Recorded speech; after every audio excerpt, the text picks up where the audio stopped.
guys, what's up? Welcome back here to another edition of the Fishing Teacher, and really appreciate you guys swinging by and checking the video out. Always very grateful for that. And guys, today I want to describe to you what the best type of fishing day is for the winter months. If you guys, say you get time off work or you get a day off or something like that, the conditions that you have in the wintertime, as far as the specific set of weather conditions, play a gigantic role in how many fish you're going to catch in the wintertime. So today's video, I sort of want to talk a little bit about the optimal premium type of day that you need to take advantage of if you see that coming up in the weather. So we're going to get into that in today's video. And also, guys, just a big thanks to everybody out there that's been using my Tackle Warehouse links. You know, they got the Christmas gift card deal going on. They got the Black Friday sale, going on all the way to the end of December. I'll put all those links in the description of this video. If you guys want to use those, it's a good way to help out here. So I really appreciate it. Okay, guys, I fish a bunch in the wintertime, so I've had many years to really, sort of compare the type of day that I have out there in relationship to the success I have on the water. And one of the things I found out about it is the wintertime, the type of day that you need is a little bit different than any other time of year. Now, a lot of this is relative to water temperature. All you do is living way down south. That's sort of an outlier. You can't really apply what I'm talking about too much to that. So I'm talking about you guys that have lakes where the water temperatures get into the 40s and lower 50s, at the coldest part of the wintertime. That covers a lot of different lakes out there. It covers a lot of lakes geographically across the country. So anyway, guys, let's say you're out there this time of year or in January and the water temperatures are starting to bottom out, even though here in Missouri, guys, I can't believe it.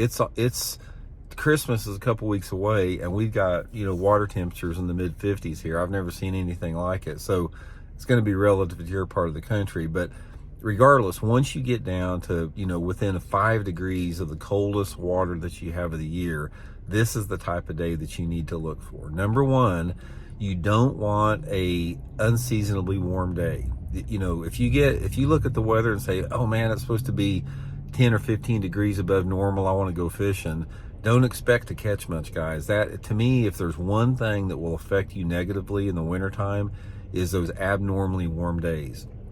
You want days that are a little bit below average, actually.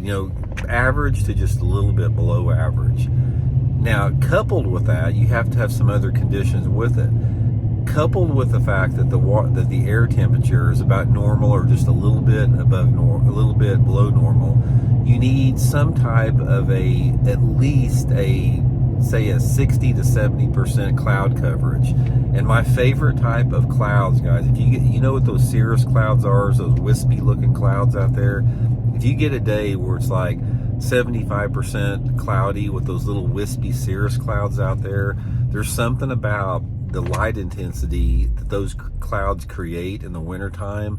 It fires the fish up. If you get a bluebird day out there, or if you get those big cumulus clouds, the big round clouds out there, doesn't really help you out any. But if you get those cirrus clouds and temperatures just normal, just a little bit below normal, and you have some type of a light southerly or westerly wind combined with that, this is ideal. Whatever reason, I can't intellectually explain to you what it is, but when I have those conditions, not over 10 mile an hour wind. You want that wind that's just sort of barely rippling the surface. You don't want it calm, and you don't want it, any significant chop. Just a break of the surface out there, combined with those cirrus clouds, combined with the right temperature, that just gets the fish biting, really, really good. Usually, like I said, the worst conditions that you're going to have are those warm, bright days out there. That's going to be super tough. The days that you have like super cold and bluebird post-frontal type conditions out there, that can also, be tough. Those fish get really, really finicky and hard to catch under those conditions out there. And also, it's uncomfortable to fish. But anyway, guys, that's the prime scenario there. I mean, if fishing is always really iffy in the wintertime. I don't know what it is, but I've had days out there where you know, the fish were just biting and they're on normally in those conditions I described. And I've had other days out there where it's not like miserable, terrible conditions, but it's still super, super hard to get a bite. So anyway, guys, that's the main thing, is pay attention to those cirrus clouds, you know, pay attention to those weather patterns. And if you do have a day that you can, you know, have some discretion on when you can go, try to get out there on those type of days. It's going to be the best day you have, regardless of your water clarity or, you know, where you're at. That's just a good deal for it. So hope it helps, guys. We'll talk.